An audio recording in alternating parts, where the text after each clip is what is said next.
Hey guys, welcome back to Review Fools. Today we're getting foolish and we're taken to the sky in a brand new drone that we wanted to try.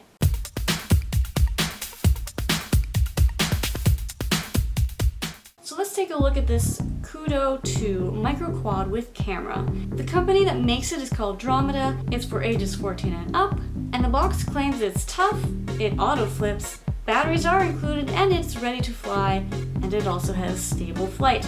Now it is on the lower end of many drones that you can purchase. This is like the starter drone. So I picked this drone up at Hobby Wholesale here in Edmonton for $79.99, so $80. I went with this one because while I can fly helicopters very well, I don't know how well I can fly a drone. So I wanted to start on the lower end and the smaller end of things before I invested more money and more backyard space for bigger and better drones.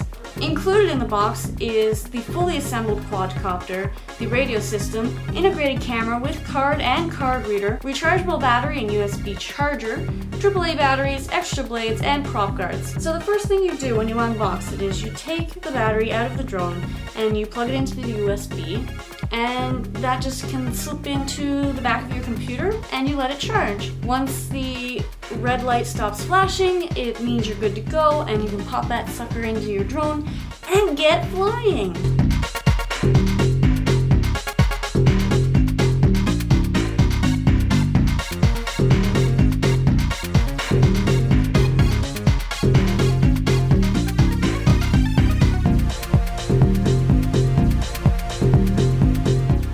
So take a good look at it because it might not last after this video.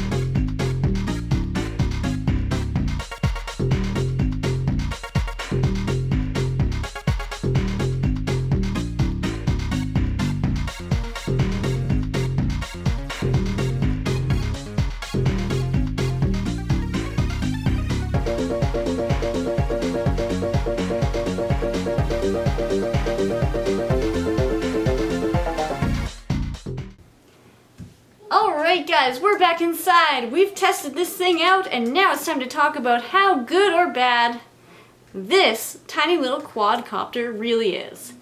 Let's talk first about its indoor-outdoor capability. That's a great feature to have. Another great feature is the fact that it does do 720 video. And it takes still photos as well. And now I'm out of good things to say about it. Let's get into what's wrong with this. The first thing I didn't like was the tiny hookup from the battery to the actual quadcopter itself, which you have to put together and take apart every freaking time you're done with it. Durability, outside we did push off one of the landing legs. We found it and it went back on just fine. So those are a little flimsy on there from the get-go. What I also had a problem with was how hard it was to figure out if you were actually recording a video or not. And also you can't see what you're recording, so your guess is as good as anybody else's when you're up in the air pointing this little guy somewhere, whether or not you're recording what you think you're recording. So for me personally, this was lacking that, and it just doesn't work for me. Like, I just don't like it. All I would recommend you guys doing with it is getting it for your kids so they learn how to fly a drone. Here on Review Fools, I'm only giving it 2 stars out of 5. So go ahead, get one, mess around with it, break it, bust it up, and get good at flying, and then go get yourself a more fancy one. And then you'll be happy. So that's it for me here today on Review Fools. If you like this video, don't forget to hit subscribe, give me a big thumbs up if you enjoyed it, and tell me whether or not you love these things, hate these things, or have never played with these things. See you next week.